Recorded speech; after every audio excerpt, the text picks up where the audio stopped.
8 на Николаевской улице, на другім паверсе, в вялікім пакоі з відам на мора, у адзіноце памірае малады чалавек. Яму ўсяго толькі 25 год, але свечка яго жыцця ўжо дагарае. Ялта – крымскі курортны горад. Горад адпачынку і горад смерці. Лічыцца, што клімат Ялты аптымальны для арганізма чалавека. Сюды марскія брызы прыносяць свежае паветра, насычанае марской соллю, а берагавыя брызы чыстае паветра з гор, таму што сам горад знаходзіцца ў замкнёным з боку сушы высокімі гарамі амфітэатры. Таму сярэдзіне 19 стагоддзя ў гэты горад ехалі не толькі адпачываць. Сюды прыязджалі людзі, якія марылі пазбавіцца ад смяротнай хваробы, ад амаль невылечных у тыя часы сухотаў. Менавіта з гэтай нагоды прыехаў сюды і наш герой. Класік беларускай літаратуры, пясняр чыстай красы Максім Богданович. Паэт, песня якога была такой яскравай, але такой нядоўгай.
станції метро Няміга я падымаюся да Нацыянальнага тэатру оперы і балета. Плошча перад тэатрам – месца прыцягнення прыхільнікаў не музычнага мастацтва, а сучасных моладзевых стрыт-культур, скейтбордингу ды вела-мото-экстрыму. стае ў Мінску спецыяльна абсталяваных пляцовак для сталічных скейтараў і райдераў. А калі і было б іх дастаткова, все адно. Сёння ў фаворы стыль стрыт, то бок катанне ў гарадскіх дэкарацыях. Таму і выконваюць свае оллі, ноллі, фліпы, грэбы ды іншыя трукі юныя экстрэмалы тут. Ёсць прастора, ёсць прыступкі, бардзюры, лаўкі. Што яшчэ трэба? Асабліва, дарэчы, прыходзіцца пастамент размешчанага тут помніка. Вельмі зручна практыкаваць разнастайныя скокі. Я падаходжу да кампаніі райдераў. Называюся турыстам. Цікаўлюся, хто той чалавек, у гонар якога усталёваны гэты помнік. Пажымаюць плячыма. Я заўважаю, што, напэўна, можна пашкодзіць дэкамі скейтаў ды самакатаў гранітны пастамент. Усміхаюцца, тлумачаць мне, дзіваку, што я адстаў ад часу, што экстрым – гэта стыль жыцця, гэта адрэналін, гэта свабода руху і незалежнасць у думках. На пастаменце з чырвонага граніту 4,5-метровая рамантычная постаць мужчыны ў бронзе. Задумёны пагляд скіраваны на свіслач, рукі скрыжованы на грудях, у правай руцэ васількі. Надпіс «Максім Богданович». Нацыянальны геній, сапраўдны патрыёт, паэт, які ва ўзросце гэтых падлеткаў бачыў, як у небе ціха зоркі расцвілі, чуў у цішы, як расце трава.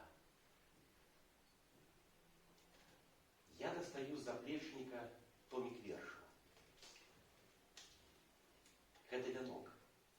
Адзіны прыжыццёвы зборнік паэзіі Максіма Богдановича. Я адкрываю патрэбную старонку і пачынаю у голас чытаць. Толькі ў сэрцы трывожным пачую за краіну радзімую жах. Вспомню вострую браму святую і ваякаў на грозных конях. В белой пене проносятся кони, рвутся, мкнутся и гучно хрипять. Стародавней литовской погони